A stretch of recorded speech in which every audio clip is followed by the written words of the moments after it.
विश्व अर्थव्यवस्था का पुनर्निर्माण, युद्धोत्तर काल में पहला विश्व युद्ध खत्म होने के केवल 2 दशक बाद दूसरा विश्व युद्ध शुरू हो गया।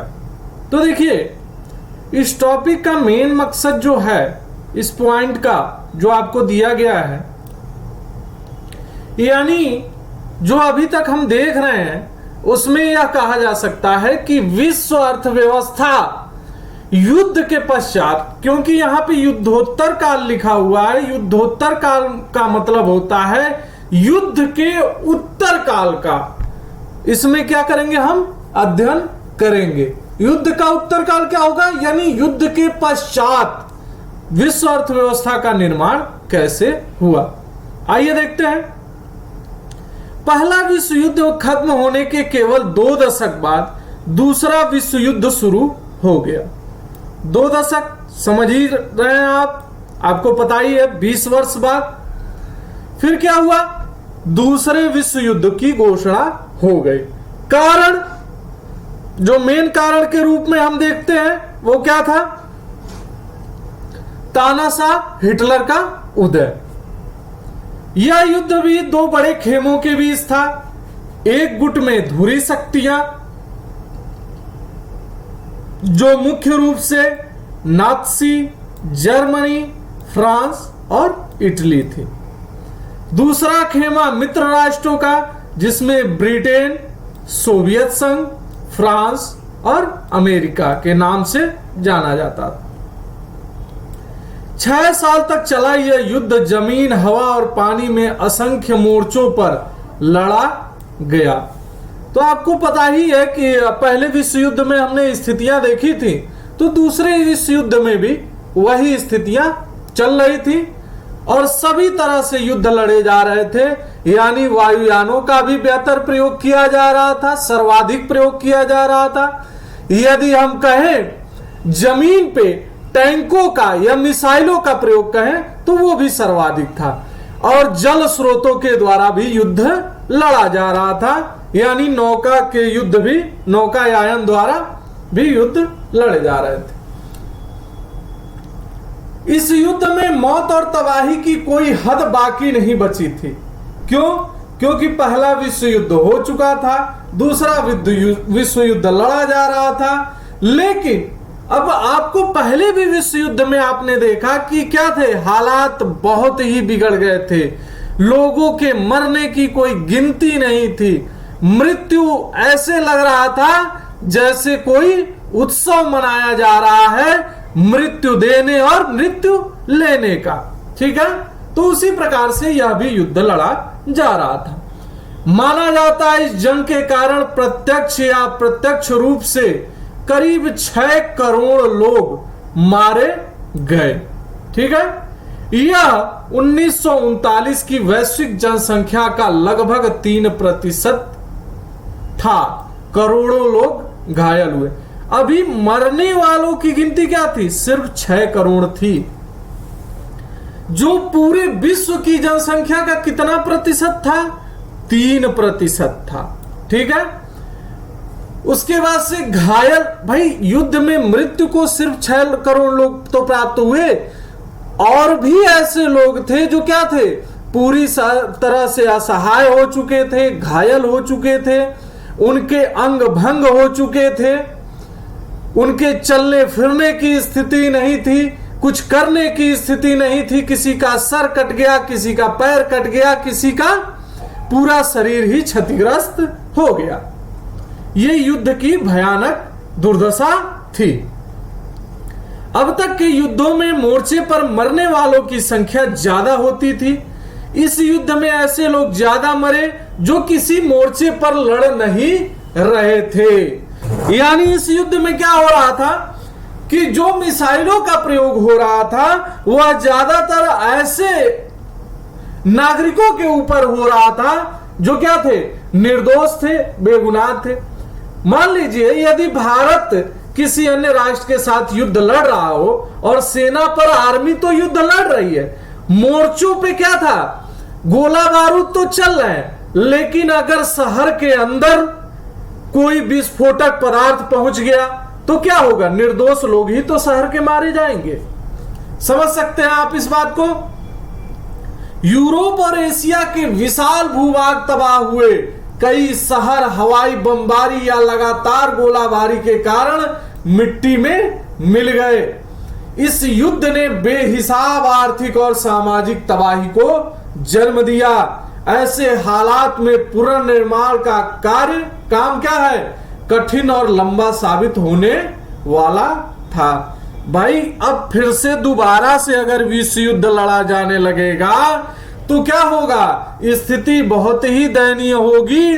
और जिस चीज को हम सुधार रहे हैं, पहले के विश्व युद्ध से जो हमारी क्षति हुई है उसको हम जो सुधार रहे हैं, वो दूसरे विश्व युद्ध में क्या होगा, पूरी तरह से ठप होने की स्थिति आ जाएगी और बहुत निम्न स्तर पर ही हम निर्माण कार्यों का कर पाएंगे। युद्धोत्तर काल में पुनर्निर्माण का काम दो बड़े प्रभावों के साए में आगे बढ़ा। पश्चिमी विश्व में अमेरिका आर्थिक, राजनीतिक और सैनिक दृष्टि से एक वर्चस्वशाली ताकत बन चुका था। तो अमेरिका क्या कर रहा था, अमेरिका दूसरे विश्व युद्ध में भी अपने ताकत को क्या कर रहा था, बढ़ा रहा था। क्यों? क्योंकि ये युद्ध में देखिए थोड़ा सा लेट ही शामिल हुआ था। पहले ये क्या कर रहा था, जो राष्ट्र युद्ध लड़ रहे हैं उनको बड़ी मात्रा में हथियार बनाकर उनको बिक्री कर रहा था, बेच रहा था, जिससे इसे आर्थिक लाभ क्या हो रहा था, बहुत भारी मात्रा में प्राप्त हो रहा था। और सैनिक भी इसने बहुत सारे इकट्ठे कर लिए, बहुत सारे लोगों को सैनिक में भर्ती किया। ठीक है, तो इस तरह से इसने अपने सैन्य शक्ति का भी विस्तार किया, आर्थिक स्थिति का भी विस्तार किया। ठीक है, और एक शक्तिशाली, बहुत ही शक्तिशाली क्या है, राष्ट्र के रूप में अपने आप को संगठित किया। दूसरी ओर सोवियत संघ भी एक वर्चस्वशाली शक्ति के रूप में सामने आया। नात्सी जर्मनी को हराने के लिए सोवियत संघ की जनता ने भारी कुर्बानियां दी। जिस समय पूंजीवादी दुनिया महामंदी से जूझ रही थी, उसी दौरान सोवियत संघ के लोगों ने अपने देश को एक पिछड़े खेतीहर देश की जगह एक विश्व शक्ति की हैसियत में ला खड़ा किया था।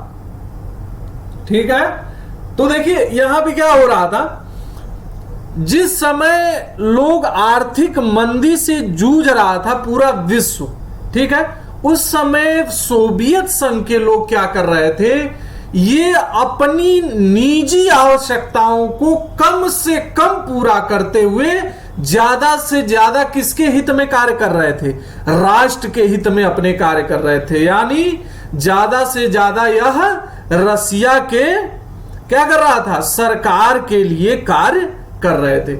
इसमें क्या था, देखिए ये लोग क्या करते थे, अपने विकास के लिए पैसों का कम से कम यूज करते थे, राष्ट्र के विकास के लिए सर्वाधिक योगदान करते थे, चाहे वह शारीरिक श्रम के रूप में हो या धन जन के रूप में हो। ठीक है, तो इसीलिए सोवियत संघ ने क्या किया, सोवियत संघ ने भी बहुत भारी मात्रा में हथियारों का निर्माण कार्य शुरू कर दिया, बड़ी बड़ी फैक्ट्रियां लगाई, राजस्व का ज्यादातर व्यय या ज्यादा पैसे का राजस्व से आय के रूप में जो सोवियत राष्ट्र को पैसे प्राप्त हो रहे थे, उसका ज्यादातर हिस्सा, ज्यादातर भाग वह किसके लिए प्रयोग कर रहा था, युद्ध सामग्रियों के निर्माण के लिए प्रयोग कर रहा था। जिसके कारण अब युद्ध सामग्री जिसके पास ज्यादा होगी, जिसके पास ज्यादा मिसाइलें होंगी, ज्यादा विस्फोटक होगा, वह राष्ट्र क्या होगा, बहुत ही शक्तिशाली होगा। और यही सोवियत संघ उस समय कर रहा था। युद्धोत्तर बंदोबस्त और ब्रिटेन वुड्स संस्थान, दो महायुद्धों के बीच मिले आर्थिक अनुभव से अर्थशास्त्रियों और राजनीतिज्ञों ने दो अहम सबक निकाले। क्या थे? पहला, बृहत उत्पादन पर आधारित किसी औद्योगिक समाज को व्यापक उपभोग के बिना कायम नहीं रखा जा सकता। यानी देखिए, यदि उत्पादन को बढ़ा दिया जाएगा, बाजार में दैनिक वस्तुओं की उत्पादन को यदि बढ़ा दिया जाए, यानी आवश्यकता से अगर बहुत अधिक मात्रा में आने लगे तो क्या करना होगा, उपभोक्ताओं की संख्या भी बढ़ानी होगी, यानी उसे खरीदने वालों की संख्या भी क्या होगी, बढ़नी चाहिए। अगर नहीं बढ़ेगी तो क्या होगा, अर्थव्यवस्था ठप पड़ जाएगी और पूरा का पूरा बाजार क्या हो जाएगा, मंद हो जाएगा और चीजों की इतनी भरमार हो जाएगी कि उनका क्या होगा, ज्यादा से ज्यादा वह वेस्ट होने लगेंगी चीजें और नुकसान होने लगेंगी। इसके लिए क्या था, इसके लिए क्या करना पड़ेगा, आमदनी काफी ज्यादा और स्थिर हो, यानी इसके लिए लोगों की, जनता की क्या करनी होगी, आमदनी को बढ़ानी होगी, यानी जो उनकी इनकम है उसके सोर्स को क्या करना होगा, बढ़ाना होगा और ऐसा सोर्स उन्हें देना होगा, आमदनी ऐसी देनी होगी जो क्या हो, बढ़ने, या तो बढ़ रही हो या स्थिर हो, वो किसी भी विकट हालात में घटे नहीं। यदि रोजगार अस्थिर होंगे तो आय स्थिर नहीं हो सकती है। यह देखिए इस लाइन में कहा भी गया है। स्थिर आय के लिए पूर्ण रोजगार भी जरूरी था, लेकिन बाजार पूर्ण रोजगार की गारंटी नहीं दे सकता था। क्यों? क्योंकि बाजार में हमेशा चीजों की कीमतें क्या होती हैं, घटती बढ़ती रहती हैं और उत्पादन भी घटता बढ़ता रहता है। इसीलिए वह उनके लोगों को या वहां की जनता को पूर्ण रोजगार की गारंटी नहीं दे सकता। कीमत, उपज और रोजगार में आने वाले उतार चढ़ाव को नियंत्रित करने के लिए सरकार का दखल क्या था, जरूरी था। आर्थिक स्थिरता केवल सरकारी हस्तक्षेप के जरिए ही सुनिश्चित की जा सकती थी।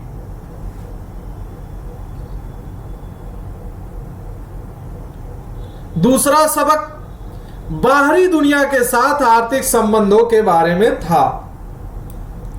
पूर्ण रोजगार का लक्ष्य केवल तभी हासिल किया जा सकता था जब सरकार के पास वस्तुओं, पूंजी और श्रम की आवाजाही को नियंत्रित करने की ताकत क्या हो, उपलब्ध हो।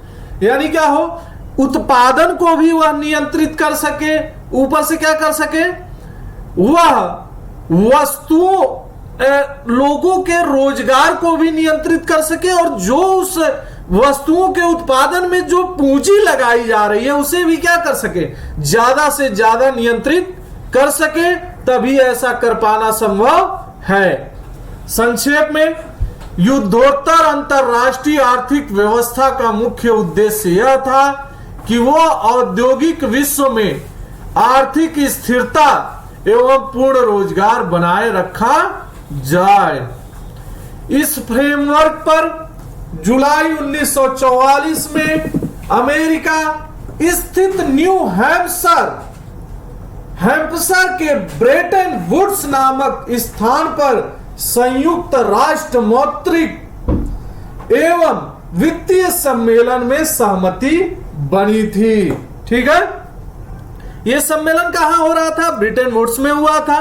ठीक है, यह कहां स्थित था, यह अमेरिका में स्थित था। समय क्या था, 1944। महीना कौन सा था, जुलाई का। तो इसमें क्या हुआ कि मौद्रिक नीति बनाई गई। ठीक है, कि मुद्राओं का संवहन किस प्रकार से किया जाएगा, उनकी आवाजाही किस प्रकार से होगी, इस पर सभी देशों के द्वारा एक आपसी सहमति बनाई गई थी। सदस्य देश के विदेश व्यापार में लाभ और घाटे से निपटने के लिए ब्रिटेन वुड्स सम्मेलन में ही अंतरराष्ट्रीय मुद्रा कोष IMF की स्थापना की गई।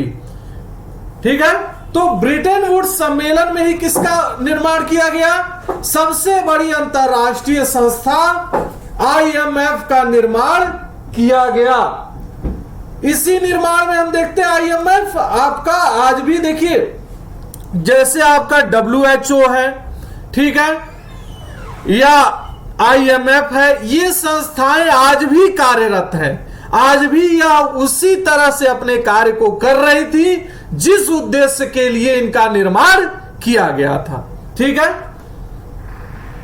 युद्धोत्तर पुनर्निर्माण के लिए पैसे का इंतजाम करने के वास्ते अंतरराष्ट्रीय पुनर्निर्माण एवं विकास बैंक, ठीक है, वर्ल्ड बैंक जिसे आप कहते हैं, जिसे आम बोलचाल में विश्व बैंक कहा जाता है, ठीक है, का गठन किया गया। तो देखिए IMF का गठन हुआ अंतरराष्ट्रीय मुद्रा कोष को नियंत्रित करने के लिए, और विश्व बैंक का भी निर्माण हुआ क्या करने के लिए, इसी कार्य को एक सहयोग के रूप में पूर्ण करने के लिए, यानी IMF के सहयोग के लिए विश्व बैंक का भी निर्माण उसी समय हुआ। इसी वजह से विश्व बैंक और IMF को ब्रिटेन वुड्स संस्थान का ब्रेटन वुड्स ट्विन, यानी ब्रेटन वुड्स की जुड़वा संतान, ठीक है, ये सम्मेलन हुआ था ब्रिटेन वुड्स का। अब ब्रिटेन वुड्स सम्मेलन में ही इन दो संस्थाओं का गठन हुआ था, तो ये संस्थाएं चूंकि वहीं से उत्पन्न हुई, इसीलिए इन्हें ब्रिटेन वुड्स की जुड़वा संतान कहा जाता है। इसी आधार पर युद्धोत्तर अंतरराष्ट्रीय आर्थिक व्यवस्था को अक्सर ब्रेटन वुड्स व्यवस्था भी कहा जाता है। ठीक है, तो आप यदि कहा जाता है युद्धोत्तर अंतरराष्ट्रीय आर्थिक व्यवस्था का द्वितीय नाम बताइए, तो आप क्या कहेंगे? आप यही कहेंगे कि ब्रेटन वुड्स व्यवस्था भी क्या है, युद्धोत्तर अंतरराष्ट्रीय आर्थिक व्यवस्था का दूसरा नाम है। विश्व बैंक और IMF ने 1947 में औपचारिक रूप से काम करना शुरू किया। इन संस्थानों की निर्माण प्रक्रिया पर पश्चिमी औद्योगिक देशों का नियंत्रण रहता है। अमेरिका विश्व बैंक और IMF के किसी भी फैसले को वीटो कर सकता है। ठीक है, अब आइए वीटो देख लेते हैं। निषेधाधिकार, ठीक है, इस अधिकार के सहारे एक ही सदस्य की असहमति किसी भी प्रस्ताव को खारिज करने का आधार बन जाती है। ठीक है ना, तो ये वीटो पावर होता है। जैसे आप मतदान समझ सकते हैं, अपने यहां क्या होता है, वोट होता है, जिस तरह से यहां मतदान होता है, जिस तरह क्या करता है, प्रत्येक मतदाता अपने मत का प्रयोग करता है, वैसे ही इस संस्था में कुछ सदस्य हैं। कौन कौन से? बहुत सारे देश इसके सदस्य हैं जो अपने वीटो पावर का प्रयोग करते हैं, यानी अपने मत का प्रयोग करते हैं। यानी यदि कोई ऐसा प्रस्ताव लाया जाए, ठीक है ना, जिससे किसी देश को या किसी राष्ट्र को, मान लीजिए सभी लोगों में से मिलकर प्रस्ताव आया कि किसी राष्ट्र को उस प्रस्ताव से कोई आपत्ति हो गई, या फिर किसी राष्ट्र को उससे कोई नुकसान हो रहा है, तो वह राष्ट्र क्या कर सकता है, अपने मत का प्रयोग करके उस प्रस्ताव को खारिज कर सकता है। ठीक है, और यही शक्ति अमेरिका के पास थी। अंतरराष्ट्रीय मौद्रिक व्यवस्था राष्ट्रीय मुद्राओं और मौद्रिक व्यवस्थाओं को एक दूसरे से जोड़ने वाली व्यवस्था है। ब्रेटन वुड्स व्यवस्था निश्चित विनिमय दरों पर आधारित होती है। इस व्यवस्था में राष्ट्रीय मुद्राएं जैसे भारतीय मुद्रा रुपया, डॉलर के साथ एक निश्चित विनिमय दर से बंधा हुआ है। यानी यहां से यह डिसाइड किया जाता है कि भैया $1 की कीमत, $1 की कीमत क्या रुपए में कितना होगी, रुपए में कितने रुपए के बराबर होगी, यह कौन डिसाइड करता है? यह यहीं से डिसाइड होता है अंतरराष्ट्रीय मुद्रा कोष से। डॉलर का मूल्य भी सोने से बंधा हुआ है, यानी कितने सोने का कितना डॉलर मूल्य होगा, यह भी यहीं से डिसाइड होता है। $1 की कीमत 35 औंस सोने के बराबर निर्धारित की गई थी। ठीक है ना। तो सोने की कीमत भी किससे बंधी हुई है? डॉलर से बंधी हुई है। प्रारंभिक युद्धोत्तर वर्ष यानी युद्ध के तत्काल ही, तुरंत ही जो वर्ष चल रहे थे उनके बारे में यहां पे चर्चा की गई है। प्रारंभिक युद्धोत्तर वर्ष यानी युद्ध के बाद, युद्ध के तुरंत बाद ही जो वर्ष प्रारंभ हुआ उसके बारे में यहां चर्चा की गई है। ब्रिटेन वुड्स व्यवस्था ने पश्चिमी औद्योगिक राष्ट्रों और जापान के लिए व्यापार तथा आय में वृद्धि के लिए एक अप्रतिम युग का सूत्रपात किया। 1950 से 1970 के बीच विश्व व्यापार की विकास दर सालाना 8% से भी ज्यादा रही। ठीक है ना। तो इसने सभी राष्ट्रों के बीच में, सभी देशों के मध्यस्थता करके इस तरह की योजनाएं बनाई, इस तरह की आपसी रणनीतियां तैयार की, जिसके द्वारा जो विश्व का व्यापार था वह सालाना यानी प्रतिवर्ष लगभग 8% वृद्धि करने लगा। इस दौरान वैश्विक आय में लगभग 5% की दर से वृद्धि हो रही थी। यानी अगर मान लीजिए विश्व व्यापार वृद्धि कर रहा है तो लोगों की आय में भी वृद्धि होगी। क्यों होगी? क्योंकि भाई व्यापार में वृद्धि होगी, उत्पादन बढ़ेगा, उत्पादन बढ़ेगा तो रोजगार बढ़ेगा, और रोजगार बढ़ेगा तो आमदनी के क्या होंगे? स्रोत ज्यादा होंगे, और लोगों के पास आमदनी के रूप में क्या होगा? अच्छा खासा धन प्राप्त होगा। उसमें ज्यादा उतार चढ़ाव नहीं आए। इस दौरान ज्यादातर समय अधिकांश औद्योगिक देशों में बेरोजगारी औसतन 5% से भी कम रही। यानी बेरोजगारी क्या हो रही थी? बेरोजगारी का जो औसत था वो क्या हो रहा था? घट रहा था। इन दशकों में तकनीक और उद्यम का विश्वव्यापी प्रसार हुआ। विकासशील देश विकसित औद्योगिक देशों के बराबर पहुंचने की जीतोड़ कोशिश कर रहे थे। इसीलिए उन्होंने आधुनिक तकनीक से चलने वाले संयंत्रों और उपकरणों के आयात पर बेहिसाब पूंजी का निवेश किया। यानी उन्होंने क्या किया? तकनीक को खरीदने का ज्यादा से ज्यादा प्रयास किया, जिससे उनके यहां भी क्या हो सके? एक आमदनी बढ़ सके और लोगों को ज्यादा से ज्यादा रोजगार प्राप्त हो सके। अनौपनिवेशीकरण और स्वतंत्रता। दूसरा विश्व युद्ध खत्म होने के बाद भी दुनिया एक बहुत बड़ा भाग यूरोपीय औपनिवेशिक शासन के अधीन था। अगले 2 दशकों में एशिया और अफ्रीका के ज्यादातर उपनिवेश स्वतंत्र स्वाधीन राष्ट्र बन चुके थे, लेकिन ये सभी देश गरीबी व संसाधनों की कमी से जूझ रहे थे। क्यों? क्योंकि स्वतंत्रता तो मिल गई थी, लेकिन चूंकि यहाँ के स्रोतों का, यहाँ के संसाधनों का इतना दोहन हो चुका था कि उनकी स्थिति क्या थी? बहुत ही खराब थी। उनकी अर्थव्यवस्थाएं और समाज लंबे समय तक चले औपनिवेशिक शासन के कारण अस्त व्यस्त हो चुके थे।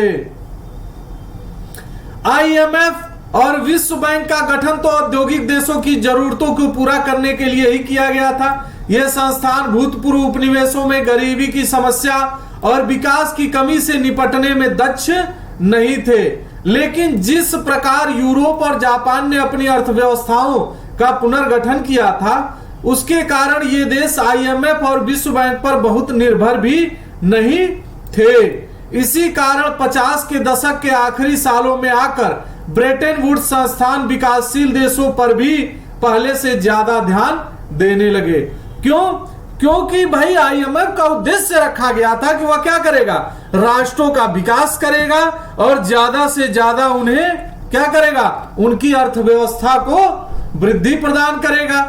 अब चूंकि IMF जो विकासशील राष्ट्र थे उन्हें ज्यादा जरूरत थी, विकसित राष्ट्र पहले से विकसित थे, तो इसीलिए आईएमएफ ने क्या किया कि विकासशील राष्ट्रों की तरफ अपना रुख किया और उसके ऊपर ज्यादा से ज्यादा ध्यान देने लगा। दुनिया के अल्प विकसित भाग उपनिवेशों के रूप में पश्चिमी साम्राज्यों के अधीन रहे थे। विडंबना यह थी कि नौ स्वाधीन राष्ट्रों के रूप में भी अपनी जनता को गरीबी और पिछड़ेपन की गर्त से बाहर निकालने के लिए उन्हें ऐसे अंतरराष्ट्रीय संस्थानों की मदद लेनी पड़ी जिन पर भूतपूर्व औपनिवेशिक शक्तियों का ही वर्चस्व था। ठीक है, देखिए अब क्या करेंगे। सबसे बड़ी बात, विकल्प यदि हमें अगर विकास करना है तो उसके लिए पूंजी की आवश्यकता है। पूंजी कौन देगा? अंतरराष्ट्रीय वित्तीय संस्थाएं ही देंगी, जैसे आईएमएफ हो गया, विश्व बैंक हो गया। ठीक है, तो यही सब दे सकते थे।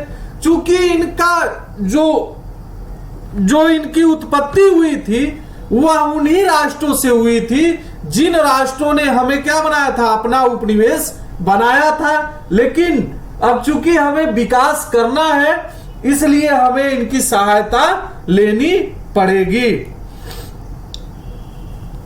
औपनिवेशीकरण के बहुत साल बीत जाने के बाद भी बहुत सारे नौ स्वाधीन राष्ट्रों की अर्थव्यवस्थाओं पर भूतपूर्व औपनिवेशिक शक्तियों का ही नियंत्रण बना हुआ था। जो देश ब्रिटेन और फ्रांस के उपनिवेश रह चुके थे या जहां कभी उनका राजनीतिक प्रभुत्व रह चुका, वहां के महत्वपूर्ण संसाधनों जैसे खनिज संपदा और जमीन पर अभी भी ब्रिटिश और फ्रांसीसी कंपनियों का ही नियंत्रण था और इस नियंत्रण को छोड़ने के लिए किसी भी कीमत पर तैयार नहीं थे।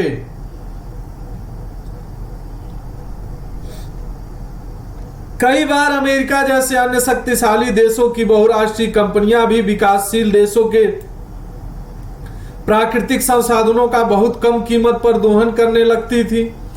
दूसरी ओर ज्यादातर विकासशील देशों को 50 और 60 के दशक में पश्चिमी अर्थव्यवस्थाओं की तेज प्रगति से कोई लाभ नहीं हुआ। इस समस्या को देखते हुए उन्होंने एक नई अंतरराष्ट्रीय आर्थिक प्रणाली न्यू इंटरनेशनल इकोनॉमिक ऑर्डर के लिए आवाज उठाई। समूह 77 जिसे G77 के रूप में संगठित हो गए। G77 का मतलब क्या है? यहां पे G का मतलब क्या है? ग्लोबल के रूप में हम देखते हैं, वैश्विक के रूप में देखते हैं। 77 यानी 77 देश इसमें क्या हुए? शामिल हुए। कुल कितने राष्ट्र शामिल हुए?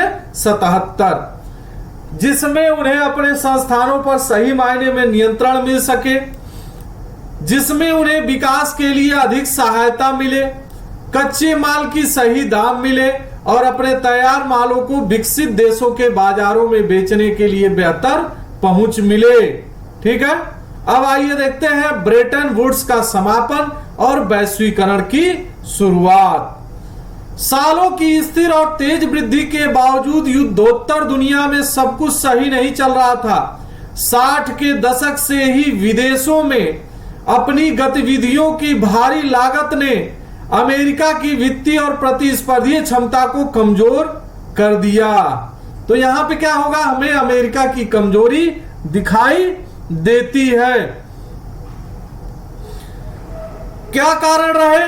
कारण थे विदेशों में अपनी गतिविधियों की भारी लागत। यानी इसने क्या किया था? विदेशों में बहुत ज्यादा धन व्यय कर दिया, जिसके कारण अपने पास खुद के लिए इसकी पूंजी क्या हो गई थी? बहुत ही कम बच गई थी। अमेरिकी डॉलर अब दुनिया की प्रधान मुद्रा के रूप में पहले जितना सम्मानित और निर्विवाद नहीं रह गया था। सोने की तुलना में डॉलर की कीमत गिरने लगी थी। अंततः स्थिर विनिमय दर की व्यवस्था विफल हो गई और प्रवाहमयी या अस्थिर विनिमय दर की व्यवस्था शुरू हो गई थी। 70 के दशक के मध्य से अंतरराष्ट्रीय वित्तीय संस्थाओं में भी भारी बदलाव आ चुके थे। अंतरराष्ट्रीय वित्तीय संस्थाएं कौन थी? आईएमएफ और क्या था? World bank. ठीक है ना, जिसे हम विश्व बैंक भी कहते हैं। अब तक विकासशील देश कर्जे और विकास संबंधी सहायता के लिए अंतरराष्ट्रीय संस्थाओं की शरण ले सकते थे, लेकिन अब उन्हें पश्चिम के व्यावसायिक बैंकों और निजी ऋणदाता संस्थाओं से कर्ज न लेने के लिए बाध्य किया जाने लगा। विकासशील विश्व में समय समय पर कर्ज संकट पैदा होने लगा, जिसके कारण आय में गिरावट आती थी और गरीबी बढ़ने लगती थी। अफ्रीका और लैटिन अमेरिका में यह समस्या सबसे ज्यादा दिखाई देती थी। लैटिन अमेरिका यानी क्या था, साउथ अमेरिका की हम बात कर रहे हैं, ठीक है। और अफ्रीका आप लोग जानते ही हैं, मानचित्र के एटलस में देख सकते हैं आप। इनकी स्थिति क्या थी, ज्यादा ही खराब रही थी। औद्योगिक विश्व भी बेरोजगारी की समस्या में फंसने लगा था। यानी विश्व का उद्योग भी क्या था, जब इन संस्थाओं की कार्य क्षमता में गिरावट आती थी, विकासशील राष्ट्रों को ऋण प्राप्त करने में गिरावट आती थी, तो लोगों की गरीबी क्या होती थी, बढ़ जाती थी। और लोगों की गरीबी बढ़ेगी तो वो क्या कहेंगे, बाजार में वही चीज है कि औद्योगिक भाई उद्योग क्या करते हैं, सामान का उत्पादन करते हैं और उसे बाजार में बिक्री के लिए बेच देते हैं। लेकिन बाजार में क्रय करने के लिए तो कंज्यूमर ही जाएगा ना, ग्राहक ही जाएगा। ग्राहक कौन होगा, आम जनता होगी। तो आम जनता यदि गरीबी के चंगुल में फंस जाएगी, उसके पास पैसा ही नहीं होगा किसी चीज को खरीदने के लिए, तो क्या होगा, वह बाजार में चीजों को आसानी से खरीदेगी, नहीं खरीदेगी भाई। तो बाजार में चीजें क्या होंगी, बाजार में चीजें आना कम हो जाएंगी। क्यों, क्योंकि उनका विक्रय ही नहीं है, बिक्री ही नहीं हो रही है, ठीक है। और यदि बाजार में चीजें, बाजारी चीजों की मांग कम हो जाएगी, तो औद्योगिक इकाइयां क्या करेंगी, उत्पादन को भी अपने घटा देंगी। उत्पादन को क्यों घटाएंगी, क्योंकि अगर उत्पादन उसी हिसाब से बढ़ता हुआ चलता रहा तो उनकी चीजें क्या होंगी, नुकसान होंगी, ठीक है। और उत्पादन घटेगा तो क्या होगा भाई, श्रमिकों को कम से कम रोजगार मिलेगा, ठीक है। तो इसीलिए बेरोजगारी वहां पे क्या होगी, बढ़ जाएगी। 70 के दशक के मध्य से बेरोजगारी बढ़ने लगी। 90 के दशक के प्रारंभिक वर्षों तक वहां काफी बेरोजगारी रही।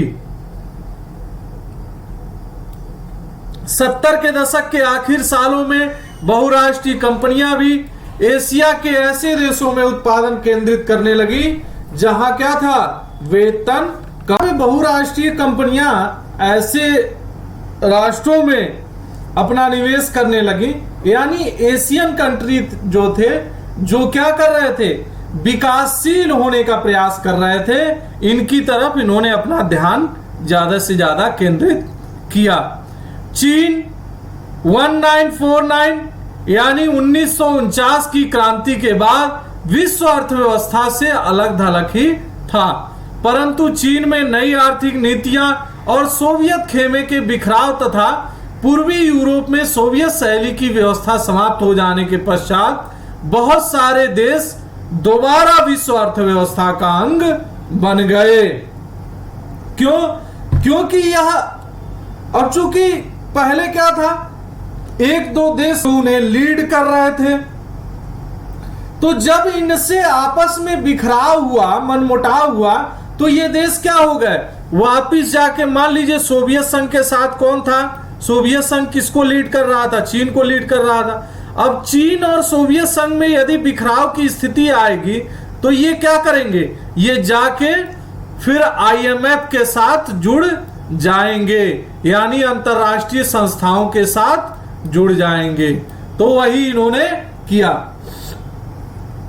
चीन जैसे देशों में वेतन तुलनात्मक रूप से कम थे, फलस्वरूप विश्व बाजारों पर अपना प्रभुत्व कायम करने के लिए प्रतिस्पर्धा कर रही विदेशी बहुराष्ट्रीय कंपनियों ने वहां जमकर निवेश करना शुरू कर दिया।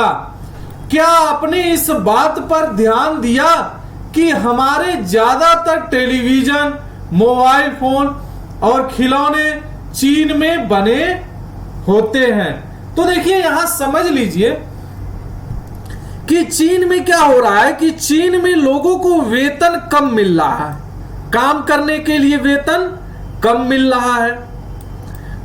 अब चूंकि जो बहुराष्ट्रीय कंपनियां हैं, जो बड़ी कंपनियां हैं, वह अगर इन जगहों पे अपनी फैक्ट्रियां लगाएंगी, उद्योग लगाएंगे, तो उन्हें क्या करना होगा, वर्करों को, श्रम करने वालों को तनख्वाह कम देनी होगी। तनख्वाह कम देने से क्या होगा, उनकी चीजें बहुत कम लागत में तैयार हो जाएंगी। अब चीजें कम लागत में तैयार होंगी तो वह जहां भी बेचेंगे इसको ले जाकर, वहां क्या होगा, इन्हें ज्यादा से ज्यादा प्रॉफिट प्राप्त होगा। बावजूद इसे यदि यह सस्ते दामों पर भी उन चीजों को बेचेंगे तो वहां पे इन्हें लाभ प्राप्त होगा, क्योंकि वेतन, जो माल तैयार करने की कीमत क्या है, वह कम से कम इन्होंने अदा की है। तो इस बात को आप ध्यान रखेंगे। इसीलिए हमने देखा है कि हमारे यहाँ चाहे टेलीविजन हो, मोबाइल फोन हो, खिलौने हो, ये चीन से ज्यादातर बने हुए होते हैं या चीन के ही ज्यादातर बने होते हैं। क्यों? क्योंकि वहां कंपनियां बहुत ज्यादा स्थापित हुई हैं। क्यों स्थापित हुई हैं? क्योंकि वहां के लोगों को तनख्वाह उन कंपनियों को बहुत ही कम देनी पड़ती है, और जिससे यह चीजें क्या होती हैं, सस्ते से सस्ते दरों पर बाजार तक पहुंचाई जाती हैं, और कम दाम होने के कारण इसे आम जनता भी आसानी के साथ खरीद सकती है। अल्प लागत, यह चीनी अर्थव्यवस्था की अल्प लागत अर्थव्यवस्था और खास तौर से वहां के कम वेतनों का नतीजा है। उद्योगों को कम वेतन वाले देशों में ले जाने से वैश्विक व्यापार और पूंजी में प्रवाहों पर भी असर पड़ा। पिछले 2 दशक में भारत, चीन और ब्राजील आदि देशों की अर्थव्यवस्था में आए भारी बदलाव के कारण दुनिया का आर्थिक भूगोल पूरी तरह बदल चुका है। ठीक है, आइए यहाँ कुछ शब्द थे, उन्हें हम देख लेते हैं। विनिमय दर, इस व्यवस्था के जरिए अंतरराष्ट्रीय व्यापार की सुविधाओं के लिए विभिन्न देशों की राष्ट्रीय मुद्राओं को एक दूसरे से जोड़ा जाता है।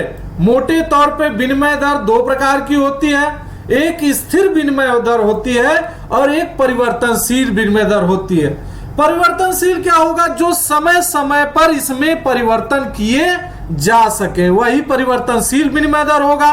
स्थिर क्या होगा, जो चाहे कैसी भी परिस्थिति हो, यह विनिमय दर हमेशा ही स्थिर रहेंगे। ठीक है, चाहे वह विश्व मंदी की बात हो या फिर उद्योगों के विकसित होने या विकासशील होने की बात हो, यह हर स्थिति में क्या होंगे, स्थिर होंगे। इन दोनों में यही अंतर है। तो इसके बारे में और डिटेल से हम विनिमय दर की चर्चा इकोनॉमिक्स के पार्ट में करेंगे। इकोनॉमिक्स का जो सेक्शन है आर्थिक का, उसमें हम बात करेंगे विनिमय दर का डिटेल में। फिलहाल यहाँ पे इतना हम समझ लें कि विनिमय दर 2 प्रकार के होते हैं, एक होता है स्थिर और एक परिवर्तनशील।